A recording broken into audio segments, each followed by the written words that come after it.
Christmas പുതുവത്സര bumper ഭാഗ്യശാലിയെ ഇന്നറിയാം.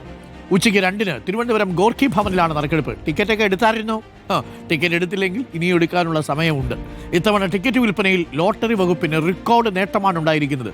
ശരിക്കും പറഞ്ഞാൽ ലോട്ടറി വകുപ്പിന് ലോട്ടറി അടിച്ചു. അച്ചടിച്ച 55 ലക്ഷം ടിക്കറ്റുകളിൽ 54 ലക്ഷത്തിലധികം ടിക്കറ്റുകളും വിറ്റു. ഇനി അവശേഷിക്കുന്നത് 1 ലക്ഷം ടിക്കറ്റോ മറ്റോ ആണ്. ഗോപാൽ ശിലാസനൽ സ്ഥലത്ത് നിന്ന് ചേരുന്നുണ്ട്. ഗോപാൽ ശിലാസനൽ, വെരി ഗുഡ് മോർണിംഗ്. ഗോപാൽ, ടിക്കറ്റൊക്കെ എടുത്തായിരുന്നല്ലോ അല്ലേ? ഇനിയിപ്പോ ആ 54 ലക്ഷത്തിലെ ഭാഗ്യവാൻ ഗോപാൽ ശിലാസനലൊക്കെ ആണെങ്കിൽ ഇന്നസെന്റ് പറഞ്ഞതുപോലെ അല്ലേ, ഇന്ന് വൈകുന്നേരത്തെ മീറ്റിംഗിൽ ഒരു പ്രകടനമുണ്ട്. അപ്പോൾ ഗോപാൽ, എന്താണ് അവസ്ഥ? ടിക്കറ്റൊക്കെ ഈ ശരിക്കും ലോട്ടറി വകുപ്പിലാണ് ലോട്ടറി അടിച്ചതെന്ന് തോന്നുന്നു അല്ലേ? Good morning Gopal.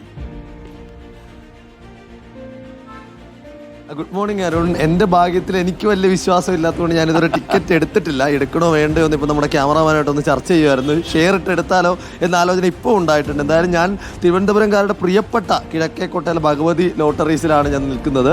ഇവിടെ ഇപ്പോഴും തകർത്ത് ഈ ലോട്ടറി വിൽപ്പന നടന്നുകൊണ്ടിരിക്കുകയാണ്. നിരവധി പേരാണ്. രാവിലെ തന്നെ ഈ മണിക്കൂറുകൾ, അവസാന മണിക്കൂറുകൾ ബാക്കി നിൽക്കെ ഒരു ബമ്പർ ലോട്ടറി എടുത്ത് ഒരു ഭാഗ്യപരീക്ഷണത്തിന് വേണ്ടി ഇറങ്ങുകയാണ്. ഇപ്പോൾ നമ്മൾ നേരത്തെ അരുൺ പറഞ്ഞതുപോലെ തന്നെ 55 ലക്ഷം ടിക്കറ്റ് മൊത്തം അച്ചടിച്ചപ്പോൾ 54,09,000 ടിക്കറ്റ്, ഏകദേശം 1000 ടിക്കറ്റിൽ താഴെയാണ് ഇനി ക്ഷമിക്കണം, ഏകദേശം 10,000 ആ ടിക്കറ്റോളം ഇപ്പോൾ 54,16,000 ടിക്കറ്റോളം പോയി. ഇനി 90,000 ടിക്കറ്റുകൾ മാത്രമാണ് ബാക്കിയുള്ളത്. ഏറ്റവും അവസാന കണക്ക് പ്രകാരം കഴിഞ്ഞ വർഷം 47 ലക്ഷം ടിക്കറ്റാണ് വിറ്റുപോയതെങ്കിൽ ഇത്തവണ അങ്ങനെയല്ല. ഇത്തവണ മലയാളികൾ ഒന്നടങ്കം ഈ ഭാഗ്യം ഒന്ന് പരീക്ഷിച്ചേക്കാം എന്ന് കരുതി ഇറങ്ങിയിരിക്കുകയാണ്. ഇതിൽ ഇന്ന് ഉച്ചയ്ക്ക് 2 മണിക്കാണ് ഈ ഭാഗ്യവാനെ തെരഞ്ഞെടുക്കുന്നതിന് വേണ്ടിയുള്ള നറുക്കെടുപ്പ് നടക്കുക. തിരുവനന്തപുരം ഗോർഖി ഭവനിൽ പതിവ് പോലെ തന്നെ ഈ ലോട്ടറി നറുക്കെടുപ്പ് നടക്കുന്ന വേദിയിൽ ഇതിൻ്റെ വിൽപ്പന അല്ലെങ്കിൽ നറുക്കെടുപ്പ് നടക്കും. 3 ജില്ലക്കാർ, എല്ലാ വർഷവും തമ്മിൽ മത്സരിക്കുന്ന 3 ജില്ലക്കാർ തമ്മിൽ തന്നെയാണ് ഇത്തവണയും ഈ ലോട്ടറി എടുപ്പിൽ മത്സരിക്കുന്നത്. പാലക്കാട് ജില്ല പതിവ് പോലെ തന്നെ ഇതിൽ മുൻപന്തിയിൽ തന്നെയുണ്ട്. 2ാം സ്ഥാനത്ത് തൃശ്ശൂരുകാർ ഒട്ടും പിന്നല്ല. 3ാം സ്ഥാനത്തേക്ക് ഇത്തവണ തിരുവനന്തപുരക്കാരും ഇടം പിടിച്ചിട്ടുണ്ട്. ആരായിരിക്കും? കഴിഞ്ഞ വർഷം കണ്ണൂർ ചക്കരക്കല്ലിലേക്കാണ് ഈ 20 കോടി രൂപ പോയത് എങ്കിൽ ഇത്തവണ ആർക്കായിരിക്കും എന്ന് ചോദിക്കാം. ചേട്ടാ, എങ്ങനെയുണ്ട് കച്ചവടം? എങ്ങനെയുണ്ട് കച്ചവടം? പതിവിലും റെക്കോർഡ് സെയിലാണ് ഇപ്രാവശ്യവും. ഓരോ വർഷം കഴിയുന്തോറും സെയിൽ കയറി വരുന്ന ഒരു സാഹചര്യമാണ് ഇപ്പോഴുള്ളത്. കഴിഞ്ഞ വർഷം ക്രിസ്മസിന് ഒരു ബൊമ്മനേക്കാൾ ഇപ്പോൾ സെയിൽ കൂടുതലാണ്. ഭഗവതിയെ സംബന്ധിച്ചിടത്തോളം വലിയ പ്രതീക്ഷയുള്ള ഒരു ഏജൻസി കൂടിയാണ്. ഭഗവതിയെ സംബന്ധിച്ച് ഫസ്റ്റ് 25 കോടി പ്രഖ്യാപിച്ച ശേഷം 3 പ്രഖ്യാപിച്ചാലും 2 ഭഗവതി കിട്ടിയ ചരിത്രമാണുള്ളത്. പിന്നെ അതുകൂടെ 8 ബമ്പർ പ്രൈസുകളും നോർമൽ ടിക്കറ്റുകളിൽ തന്നെ 250 കൂടുതൽ ഫസ്റ്റ് പ്രൈസുകളും നേടിക്കൊടുത്ത ഏജൻസിയാണ് ഭഗവതി ലോട്ടറി ഏജൻസി. അതുകൊണ്ട് വലിയ പ്രതീക്ഷ തന്നെയാണ്. ബമ്പർ സമയത്ത് നമുക്ക് വലിയ പ്രതീക്ഷയാണ്. ബമ്പർ സമയത്ത് എന്തായാലും നമുക്ക് എന്തെങ്കിലും പ്രൈസ് ഉണ്ടാവാതിരിക്കില്ല. കാരണം ചേട്ടൻ ലോട്ടറി അവസാനം 20 കോടിയാണോ പ്രതീക്ഷ? അതെ.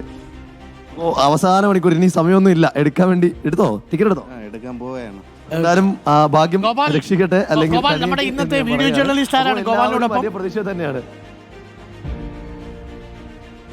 എന്റെ വീഡിയോ ജേർണലിസ്റ്റ് വിഷ്ണു എമ്മലാണ് നമ്മുടെ തിരുവനന്തപുരത്തെ പ്രധാനപ്പെട്ട ക്യാമറാമാൻ. അദ്ദേഹവും ഇവിടെ ലോട്ടറി എടുക്കണോ വേണ്ടെന്ന് ആലോചിക്കുകയാണ്. ഗോപാൽ, നമുക്ക് 3 പേര് ലോട്ടറി എടുക്കാം. ഞാൻ പൈസ അയച്ചേക്കാം, എന്റെ ഷെയർ.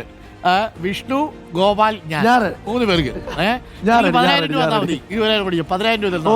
ബാക്കി പൈസ 3ആയിട്ട് വീതിച്ച് ബാക്കി പറയുന്നത് നമ്മൾ പാവപ്പെട്ട ആൾക്കാർ കൊടുക്കും. 10,000 രൂപ എനിക്ക് തരണം. ബാക്കി പൈസ നമ്മൾ അതിൽ നിന്ന് കൊടുക്കും. നിങ്ങൾ എടുത്തോ, എന്റെ ഷെയറിൽ ബാക്കി പൈസ കൊടുക്കാം. റെഡി? ഞാൻ ഇപ്പൊ ഇട്ടേക്കാം. Okay, thank you. എടുത്തോളൂ. Thank you. ഗോപാൽ ശിലാസനലാണ് നമുക്കൊപ്പം ചേർത്തത്. അപ്പോൾ പ്രേക്ഷകർ ചോദിക്കും, ഇതിനകത്ത് നീ 10,000 രൂപ ഇട്ടിട്ട് ഇയാൾക്ക് എന്താണ് എന്ന് ചോദിക്കുന്നത്. നമുക്ക് ലോട്ടറി കിട്ടുമെന്ന് പറഞ്ഞു സ്വപ്നങ്ങളുമായിട്ട് കാത്തിരുന്നാലേ അങ്ങനെ ഇരിക്കാനേ സമയമുള്ളാവും. ഇപ്പോൾ 10,000 രൂപയല്ലേ കിട്ടത്തുള്ളൂ എന്ന് ആലോചിച്ച് കഴിഞ്ഞാലേ അത്രയും സങ്കടം കുറയത്തുള്ളൂ. അതാണ് അതിൻ്റെ ഗുട്ടൻസ്. മനസ്സിലായോ കാര്യം? അത്രയേ ഉള്ളൂ. അപ്പോൾ പ്രിയപ്പെട്ട കാര്യം അത് മാത്രമല്ല, പകരം എന്താ, നമുക്ക് ഈ പണത്തോടുള്ള ആർത്തി മാത്രമല്ലോ, നമുക്ക് ചെയ്യുന്ന കാര്യത്തിൽ സന്തോഷം കിട്ടുക എന്നുള്ളതാണല്ലോ ഒരു പ്രധാനപ്പെട്ട കാര്യം.